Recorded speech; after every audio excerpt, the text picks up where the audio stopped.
This tutorial describes the SIDLAB user interface and some of SIDLAB's basic capabilities. When you first bring up SIDLAB, you get this screen where it asks you to choose a task. Simulation is the modeling task, and acquisition and measurement is used with the SIDLAB acquisition and measurement system. If you choose acquisition and measurement, you then must choose between a 1-port or a 2-port measurement. In simulation, you choose between a low frequency or a high frequency model, and you also choose either a frequency range or an RPM range. And finally, you choose units, which are inches or meters or millimeters. Once you have made these choices, you click the Next button. The next screen that comes up is the General System Data Management screen. You can see here that there are 6 icons. This is the existing management system. Over here is the Cad Viewer. If you bring in a CAD model, you can look at it while you are creating your SIDLAB model. This is the network screen where you actually create the SIDLAB model. This is the solution screen where you run your model, look at results. Finally, there is also an optimization tool and a parameterization tool within SIDLAB. On this first screen, you choose your fluid data, which can be a gas or a liquid. Once you choose the gas or the liquid, SIDLAB will give you the default parameters here for that particular fluid.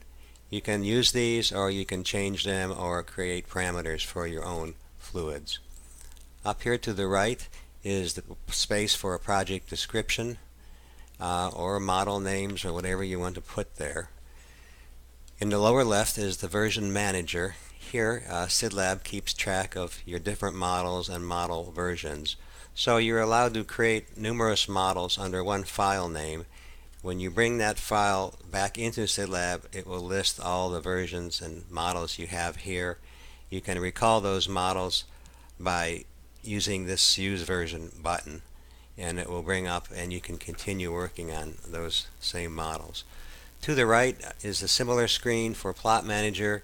This simply keeps track of all the plots you have made and allows you to delete them and or load them and look at them again. So this is the Cad Viewer screen. If you had brought in a CAD model, this is where you would see it displayed. This is the network screen where SIDLAB models are created. And models are created simply by dragging and dropping these model elements into the screen. For example, we can drag in a pipe, we can drag in another pipe, and we can drag in possibly a third pipe. Once you have dragged and dropped these elements, you can connect them using the Connect button. And SIDLAB will also need a beginning and an end node.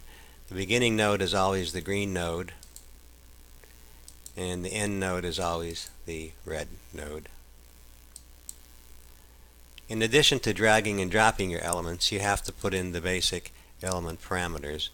In the case of a pipe, the critical parameters are length and area, so you must enter those. Or if you, for example, choose a diameter of 3 inches, it will calculate the area for you. And you can also put in your own length here. Now that the model has been created and you have filled in all the parameters, you go to the solution screen, and here you choose the frequency range that you want to use and the steps that you want to calculate those frequencies in. You can also change the temperature. The default temperature is 68 degrees Fahrenheit, but if you have, for example, a hot exhaust of 1000 Fahrenheit, you can put that in there. What that will do is affect the physics of the model. The hotter the gas, the longer the wavelength will be, which affects the design of your muffler. SIDLAB will also calculate flow for you, flow parameters. If you give it a mass per second flow rate, then you press the Calculate Flow button. Down here in Results, you can look at flow distribution, or the amount of flow going through each element, the flow Mach numbers, and the pressure drop, and it will also calculate if you want a pressure flow curve. Once flows are calculated, the passive button will show you the acoustic results. The acoustic results must first be calculated here after the flow, and after which you can look at transmission loss, noise reduction, insertion loss, and so on.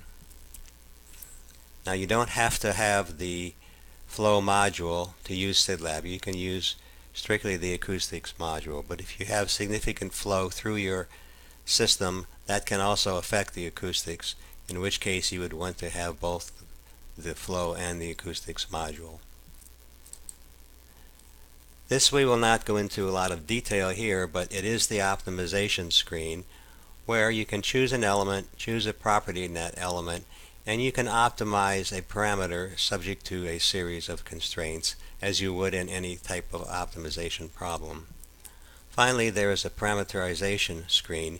If you don't want to optimize but you just want to see the effect of one parameter, for example, you choose a pipe here, you would choose the property which is length, area, diameter, whichever of those you want, and then you can have a starting point and an end point and a step in which you iterate on that parameter. Once you do parameterize, SIDLAB will then calculate all the solutions to that series of parameters. This ends the module or the tutorial for the SIDLAB user interface and capabilities.